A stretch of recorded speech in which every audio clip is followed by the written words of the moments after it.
another case of affluenza. This time it involves a businessman in Washington state that has been found guilty of his 7th DUI. Now, his name is Shaun Goodman. He's a CPA and a partner at Goodman Group, so he's the head. And he's extremely wealthy. In fact, when he got caught with his 7th DUI, he was driving a Ferrari F360, and apparently he wanted to get away from cops, so he took them on a high-speed chase going over 100 miles per hour. He had a passenger in the vehicle, and as he was slowing down to take a turn, the passenger literally jumped out of the car because he was afraid for his life.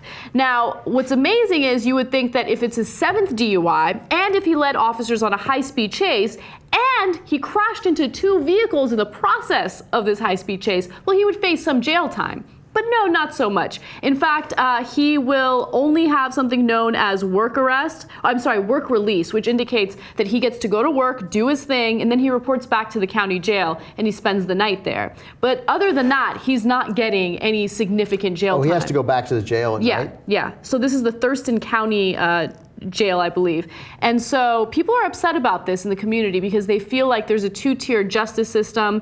If he were a poor individual, lower socioeconomic status, he would definitely serve a significant amount of time behind bars, especially if it's his 7th offense. But in this case, he just gets work release. Yeah, if he gets up to 10 offenses, then maybe. Can you at least take his license? Like, make him take a... I'm hoping that they have taken his license. I haven't seen anything about that, but... So he's 1 year of this work release worked out. I mean, look, it was an agreed. The prosecutor agreed. You can't just get on the judge. The prosecutor signed off on this. One thing they noted, which might make some sense, is certainly worth mentioning. As you said, he runs the Goodman Group. It's his group. That people work for him there. And he needs to show up to work or that business doesn't work and he's got a bunch of employees. Yeah. That was one of their arguments, that like, why are we going to punish these other people? But I mean, I hope he doesn't, does he? No, but it goes further than that, Ben. So some people might make the argument that, hey, you know what, he's got to report back to the jail after he works a long day, whatever. But after he got arrested, about 2 months after he got arrested, he asked the judge if he could go to the Super Bowl. He wanted to travel to watch the Seahawks beat the Broncos, right? And the judge is like, well, you almost killed a bunch of people when you were going faster than 100 miles per hour, and it was your 7th DUI, but you know what? Sure, go to the Super Bowl, enjoy it. Do you see a judge make that ruling for anyone else? Anyone who's poor? The Seahawks had a really good season, and they love the Seahawks in Seattle. No, it's crazy. I mean, just, you know what? Watch the Super Bowl. Yeah. Like everybody else. You don't have to go to the Super Bowl. Sell your tickets, give it to a charity. Give it to Mothers Against Drunk Driving. There's a possibility that the judge could have ordered him to do that.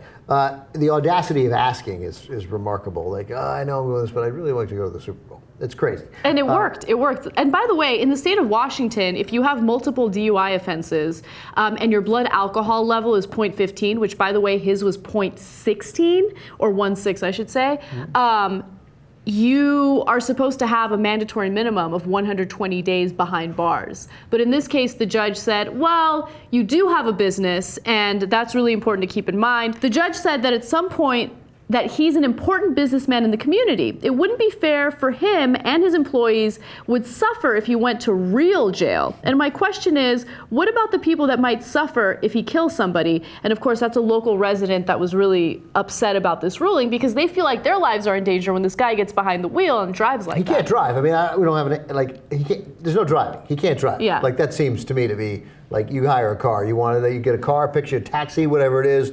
Your wife, Henry Miller, the guy who, by the way, that's in the Seattle Post-Intelligencer article about this. I love little things like this. Henry Griffen, a terrified passenger who accepted a ride from Goodman that night, was also at the Friday protest outside the Superior Courthouse. You took a ride from him? Like, how did that? And then there's no more explanation for that. Like, why? Who takes her? What was that? Like, I don't know. Maybe they don't want to report it because maybe there's something going on with them. They don't want to. Yeah. But like. That's in now. All of a sudden, that's the only thing I care about right now is how old is this guy and why did he take a ride with him? And a guy who was incredibly drunk and then drove 100 miles an hour. Anyway. Yeah, but what's incredible to me is, I mean, if this is the kind of message that you send to someone with wealth, and if this is the kind of message that you send to Goodman, he's not going to change his behavior, right? I mean, sure, work release is a pain. He's going to have to do that for a year, but it's really not serious punishment considering the crime that happened here. Considering the fact that you put so many people's lives in danger when you got behind the wheel while you were drunk and then you went on a high-speed chase. I mean, I can't get over that part of it. Yeah. He went on a high-speed chase. Yeah, I mean, you're right. You could be looking at years in prison.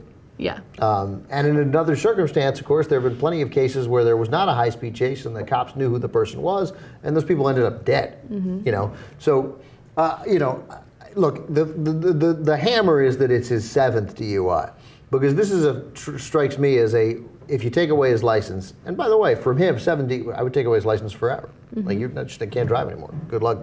You get to hear you don't have to maintain a car or car insurance. That's the good news. The bad news is you either got to hire a driver, or this is how you're going to have to go through life, taking cabs.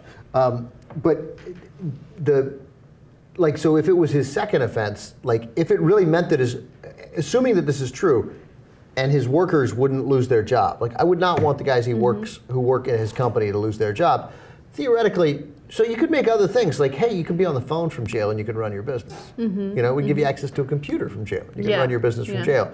But rather than a year here, you're going to spend some time behind bars. After 7, it just doesn't. It doesn't. Right, and also he's a partner at this CPA firm, and you know it's named after him, so I'm assuming that it's a CPA. Yeah, somebody can do that job. I'm not buying it. I'm not buying it. I think that he could be behind bars. Hire Joan Harris from Mad Men. She'll run the office for you. She will. She's very good at it. Yeah.